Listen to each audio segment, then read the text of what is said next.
मुख्यमंत्री प्रशासकीय गतिमानता उपक्रम कोल्हापुरात 290 उमेदवारांची नियुक्ती करण्यात आलेली आहे। तरुण पिढीला कामात गुंतवून प्रोत्साहन द्या, पालकमंत्री प्रकाश आंबेडकर यांनी हे वक्तव्य केलंय। नोकरीच्या शोधात असताना महाराष्ट्र शासनाच्या पंडित दीनदयाळ रोजगार मेळाव्याची माहिती मिळाली।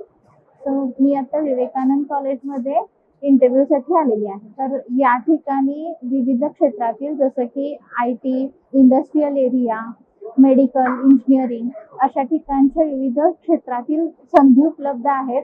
जवळपास 1420 संधी तुम्हाला उपलब्ध होत आहेत। महाराष्ट्र शासनाने अशी नोकरीची संधी उपलब्ध करून दिल्याबद्दल मी महाराष्ट्र शासनाची खूप आभारी आहे। आज या ठिकाणी विविध नामवंत कंपन्या आलेल्या आहेत। एकूण 1420 नोकरीच्या संधी इथे उपलब्ध आहेत। मी नोकरीच्या शोधात होते, तर पंडित दीनदयाळ उपाध्याय रोजगार मेळाव्याची मला माहिती मिळाली। तर मी विवेकानंद कॉलेज इथे आज मुलाखतीसाठी आले आहे। या ठिकाणी विविध नामवंत कंपन्या मुलाखतीसाठी आल्या आहेत। एकूण 1420 रोजगाराच्या संधी या ठिकाणी उपलब्ध आहेत। लोकशाही मराठी ऐका, पहा, जागरूक रहा।